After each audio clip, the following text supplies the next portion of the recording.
What if I told you your next first aid kit could be alive, growing in a pot, on a windowsill, or in your backyard? A minor burn in the kitchen, a wave of nausea that hits out of nowhere, gut cramps right before you leave, a sore throat that makes swallowing miserable, that annoying ache that won't quit. Most people run to the pharmacy, but some of the fastest relief tools are plants, and several of them are backed by clinical trials and systematic reviews, not just tradition. And stay with me because one of the plants on this list was tested in a randomized trial and worked as well as a numbing throat spray for acute sore throat. Quick disclaimer, this is educational, not medical advice. If symptoms are severe, persistent, or you're pregnant, breastfeeding, on medications, especially blood thinners, or managing a chronic condition, talk to a clinician. Emergency symptoms like trouble breathing, severe allergic reaction, high fever, deep burns, or chest pain need medical care. Now let's build your living medicine cabinet. 10 medicinal plants you can grow that have human evidence behind them. 1. Aloe Vera. For minor burns, irritation. This one earns its reputation in the first 60 seconds you need it. Aloe gel can feel cooling and soothing fast, and research has examined burn healing outcomes with aloe. A 2024 systematic review and meta-analysis of randomized trials reported aloe vera reduced mean wound healing time compared with other topical treatments in burn injuries, with the usual caveats about study quality and variation. How to use for a minor burn. Cool the area under running cool water first, then apply a thin layer of clean, reputable aloe gel. For mild skin irritation, apply a thin layer 1 to 3 times a day as needed. If using fresh aloe, keep it clean, avoid contaminating the gel, and stop if it stings or irritates. Do not use as home care if the burn is deep, large, blistering extensively, infected, or extremely painful. Get medical care and keep watching because the next one is the stomach rescue plant that people wish they'd tried sooner. 2. Ginger for nausea. If nausea hits, ginger is one of the most consistently studied plant options. A classic meta-analysis concluded that a fixed dose of at least 1 gram of ginger was more effective than placebo for preventing post-operative nausea and vomiting in pooled trials. More recent meta-analyses also find ginger can reduce post-operative nausea. Results can differ by outcome and study design, but the signal is real. How to use. Make a light ginger tea, slice fresh ginger, steep in hot water 5 to 10 minutes, sip slowly. Use ginger in food, soups, stir-fries, when your stomach feels sensitive. If you use capsules, follow the label and avoid stacking multiple ginger supplements at once. Safety notes. If you're on anticoagulants, have a bleeding disorder, or severe reflux, ask a professional before using high-dose supplements. Next up is the plant that quietly saves people on gut days, and it's backed by meta-analyses. 3. Peppermint. For cramps, gas, IBS-type discomfort. Peppermint isn't just a fresh breath. In clinical research, peppermint oil, especially enteric-coated capsules, has been studied for abdominal pain and global IBS symptoms. A meta-analysis concluded peppermint oil is a safe and effective short-term treatment for IBS. There's also evidence from randomized trials using enteric-coated peppermint oil capsules. How to use. For mild bloating, cramping, peppermint tea can be soothing. Steep leaves 5 to 8 minutes. For IBS-type symptoms. Evidence often involves enteric-coated peppermint oil capsules. Use a reputable product and follow the label. Start low to test tolerance. Safety notes. Peppermint can worsen acid reflux/GERD in some people. If it increases burning, stop. Now we're going to a plant with a result that surprises people because it went head-to-head with a pharmacy numbing gel. 4. Clove. Topical numbing effect. Clove contains eugenol, associated with analgesic and anesthetic effects. In a randomized study, clove gel and benzocaine gel both reduced needle stick pain compared with placebo, and there was no significant difference between clove and benzocaine in pain scores. How to use. The safe version. Use properly formulated clove gels made for topical use. Follow product directions. Small amount, limited area, short-term use. For temporary localized relief only, not a cure for dental infection. Safety notes. Do not put undiluted clove essential oil directly on gums or skin. Essential oils can burn tissue. Severe tooth pain, swelling, fever, or spreading pain equals dental care. Next is the calm the nervous system plant that isn't just cozy. There's clinical trial evidence behind it. 5. Chamomile, for mild anxiety, tension. Chamomile is often dismissed as just a bedtime tea, but it has been tested in controlled settings. A randomized, double-blind, placebo-controlled trial reported chamomile extract may have modest anxiolytic activity in mild to moderate generalized anxiety disorder. How to use: tea. Steep 5 to 10 minutes and drink as part of a wind-down routine. Use it as a signal to slow down. Dim lights, breathe slower, sip slowly. If using standardized extracts, use reputable brands and consider professional guidance if anxiety is significant. Safety notes: if you have allergies to ragweed-related plants, be cautious.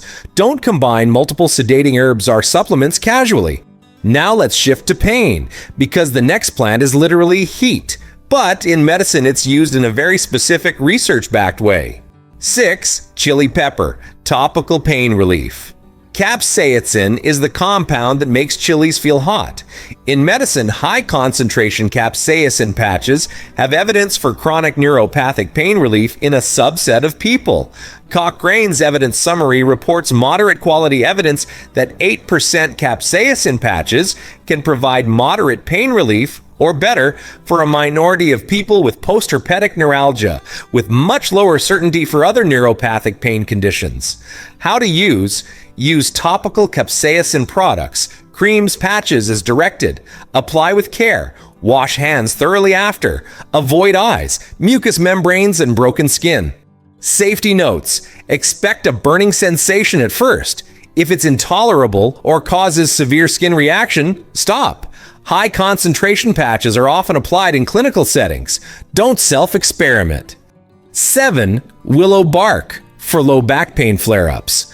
Willow bark contains salicin-related compounds and has been studied for low back pain exacerbations. A randomized double-blind study evaluated willow bark extract for low back pain and was designed to assess effectiveness and tolerability. How to use responsibly: prefer standardized willow bark extract products to avoid unknown dosing. Use short-term and follow label instructions. Treat it like a real active agent, because it is. Safety warnings: avoid it if you have aspirin allergy, ulcers, bleeding disorders, kidney disease, or if you're on blood thinners. Avoid in children, teens, unless a clinician specifically recommends. Ray's syndrome risk is a general aspirin-related concern. If pain is severe, radiating down the leg, includes numbness, weakness, or affects bladder bowel function, get medical care. Now let's hit the most famous anti-inflammatory plant on earth, without the hype and without the dismissiveness. 8. Turmeric, joint pain support. Turmeric's key compound is curcumin, and it has been studied in joint conditions like knee osteoarthritis. A systematic review concluded turmeric extracts can be a safe and effective option for symptomatic management of knee OA compared with placebo or NSAIDs, while noting heterogeneity and moderate risk of bias in short-term studies. How to use: in food, add turmeric to soups, eggs, rice, and sauces consistently. For supplement-style use, studies often use standardized extracts. Choose reputable brands and follow directions. Pairing with black pepper is commonly used to improve absorption, but do not overdo it and be mindful of interactions. Safety notes: if you're on anticoagulants or have gallbladder issues, talk to a clinician before high-dose curcumin. Turmeric is more build over time than instant. Now for the moment you were promised, because this next plant combo has a direct head-to-head clinical comparison with a conventional numbing throat spray. 9. Sage plus Echinacea, the sore throat relief combo. Here's where things get genuinely interesting. A randomized, double-blind trial compared an Echinacea sage throat spray with a chlorhexidine lidocaine spray for acute sore throat and found the Echinacea sage treatment had similar efficacy in reducing sore throat symptoms and was well tolerated. How to use: use a commercially prepared sage plus Echinacea throat spray that matches reputable formulations and follow the label. For a traditional approach, sage tea gargle can feel soothing, but the strongest spray versus spray evidence is for a specific preparation in a trial. Safety notes: sore throat with high fever, rash, pus, shortness of breath, or rapid worsening needs medical evaluation. This is symptom relief, not a guarantee of treating the cause. 10. Neem oral health. Neem, Azadirachta indica, shows up in traditional medicine everywhere. But here's the key: which part you use matters. The most evidence-supported practical use is oral health. A systematic review found neem-based mouth rinses were reported as effective as chlorhexidine mouth rinse, as an adjunct to toothbrushing for reducing plaque and gingival inflammation, though it also notes heterogeneity and limitations in the available trials.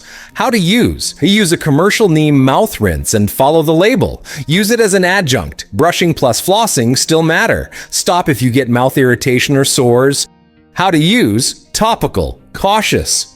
For skin, scalp, choose pre-formulated neem soaps, creams, or shampoos from reputable brands. Patch test on a small area first, 24 hours. Keep it away from eyes and broken skin unless the product is designed for that. Safety notes: do not ingest neem oil. There are published reports of neem oil poisoning in children with severe neurologic symptoms like seizures and metabolic acidosis. Store neem oil like a chemical, out of reach of children. Avoid internal neem use in pregnancy unless a clinician specifically guides it. Neem is powerful, but the smart move is using it where evidence is strongest and risk is lowest. If you want a living medicine cabinet that actually works, start with just one plant from this list and commit to it for 30 days, because consistency beats collecting. Now, I want to hear from you. Which plant are you planning to try first? Drop it in the comments and tell me why. I read every single one. If you found this useful, hit the like button. It seriously helps the video reach more people. Subscribe and turn on notifications so you don't miss upcoming videos.